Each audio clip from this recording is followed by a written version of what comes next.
KTM cinema ನೋಡಿದೆ. ಭಾಳ ಅದ್ಭುತವಾಗಿ ಮೂಡಿ ಬಂದಿದೆ. ಹೊಸಬ್ರ ಸಿನಿಮಾ. ದೀಕ್ಷಿತ್ ನನ್ನ ಫ್ರೆಂಡ್, ಒಟ್ಟಿಗೆ ಕ್ರಿಕೆಟ್ ಆಡಿದ್ದೀವಿ. ಆ್ಯಂಡ್ ಇವಾಗ ದೀಕ್ಷಿತ್ ಸಿನಿಮಾ ದೊಡ್ಡ ಸ್ಕ್ರೀನಲ್ಲಿ ನೋಡೋದಕ್ಕೆ ತುಂಬ ಖುಷಿ ಆಗುತ್ತೆ. ತುಂಬ ಅದ್ಭುತವಾಗಿ ಆ್ಯಕ್ಟ್ ಮಾಡಿದ್ದಾನೆ. ಆ್ಯಂಡ್ ಮೂರು ಗೆಟಪಲ್ಲಿ ಕಾಣಿಸ್ತಾನೆ, ಒಂದು 4 ಗೆಟಪಲ್ಲಿ. ಎಲ್ಲ ಗೆಟಪಲ್ಲೂ ತುಂಬ ಚೆನ್ನಾಗಿ ಕಾಣಿಸ್ತಾನೆ. ಆ್ಯಂಡ್ ಹೊಸ ಟೀಮ್, ಒಳ್ಳೆ ಸಿನಿಮಾ. ಆ್ಯಕ್ಚುಲಿ ಹೊಸಬ್ರು ಬೆಳಿಬೇಕು, ಅದಕ್ಕಾಗಿ ಜನರ ಸಪೋರ್ಟ್ ಬೇಕು, ಎಲ್ಲರೂ ಮೀಡಿಯಾದವ್ರ ಸಪೋರ್ಟ್ ಬೇಕು. ಪ್ಲೀಸ್ ಎಲ್ಲರೂ ಬಂದು ಸಿನಿಮಾ ನೋಡಿ.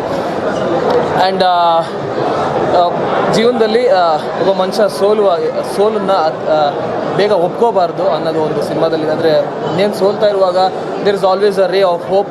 ಆ್ಯಂಡ್ ಕೊನೆಯಲ್ಲಿ ಒಂದು ಬ್ಯೂಟಿಫುಲ್ ಮೆಸೇಜ್ ಇದೆ. ಒಂದು ಸಣ್ಣ ಸೀನ್ ಮೇಲೂ ತುಂಬ ಡೀಟೇಲಾಗಿ ವರ್ಕ್ ಮಾಡಿದ್ದಾರೆ.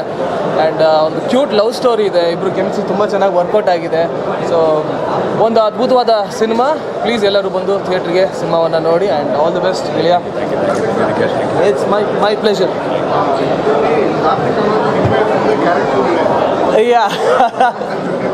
ಸೊ ಸಿನಿಮಾದಲ್ಲಿ ಪಾತ್ರದ ಹೆಸರು ಕಾರ್ತಿಕ್ ಅಂತಲೇ ನಂಗೆ ತುಂಬ ಚೆನ್ನಾಗಿ ಕನೆಕ್ಟ್ ಆಯಿತು.